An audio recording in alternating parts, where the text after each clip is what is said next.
Hello everyone. In this video, we're going to be solving a nice equation from AMC-12.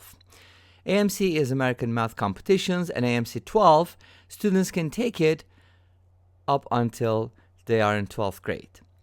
And this problem is from 2006. We are given two equations, or a system, cosine of x equals 0 and cosine of x plus z is equal to 1/2.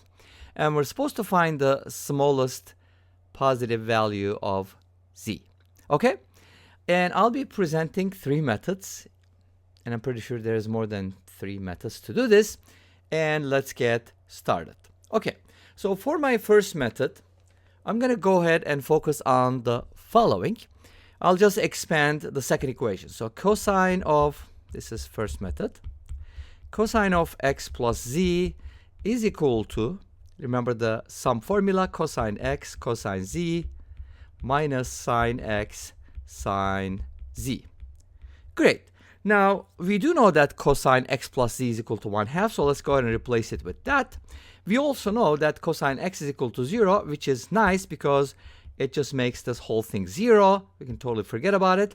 And then we end up with minus sine x sine z. Let's go ahead and write it that way. Minus sine x times sine z.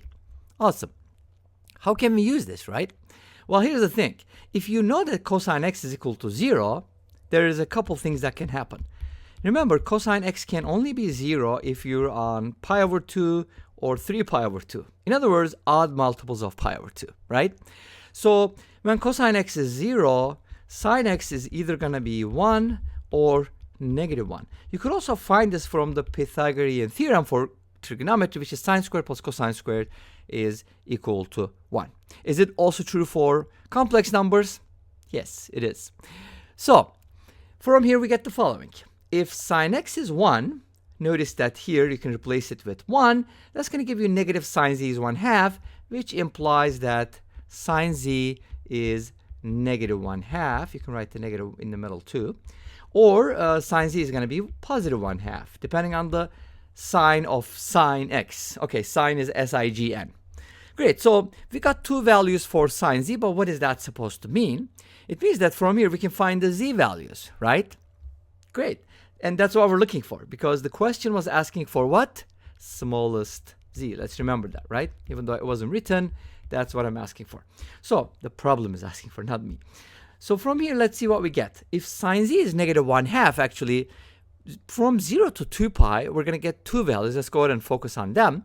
So z is either going to be 7 pi over 6 or 11 pi over 6, okay?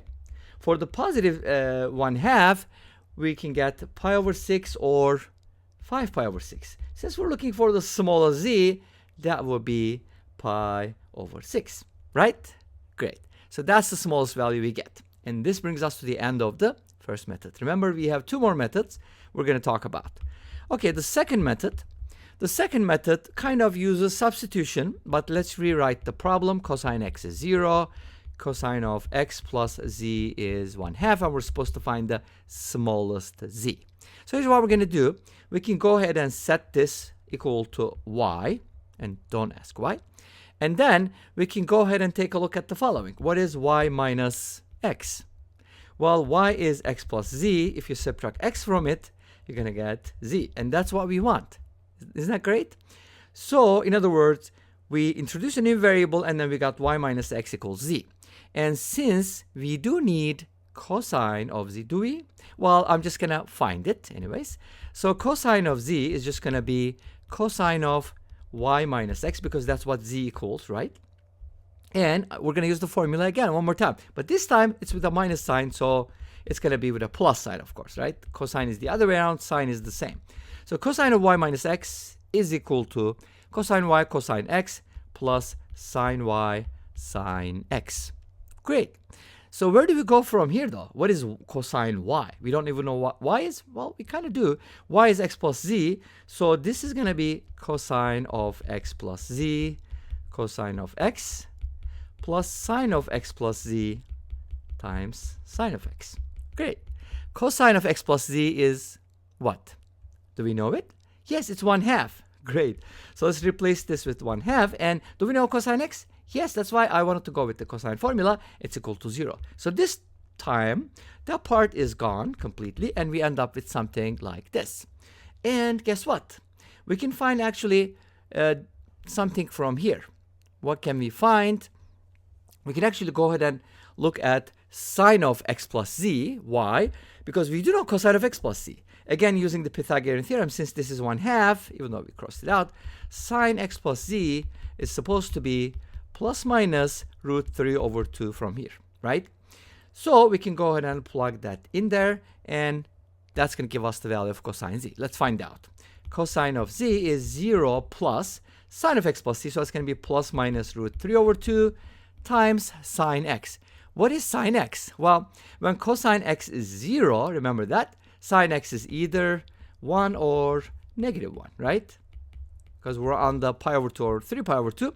So this is going to be plus minus 1. So you're kind of like multiplying plus minus root 3 over 2 by plus minus 1, which can only give you plus minus root 3 over 2. And I know I'm writing it the other way around. Okay?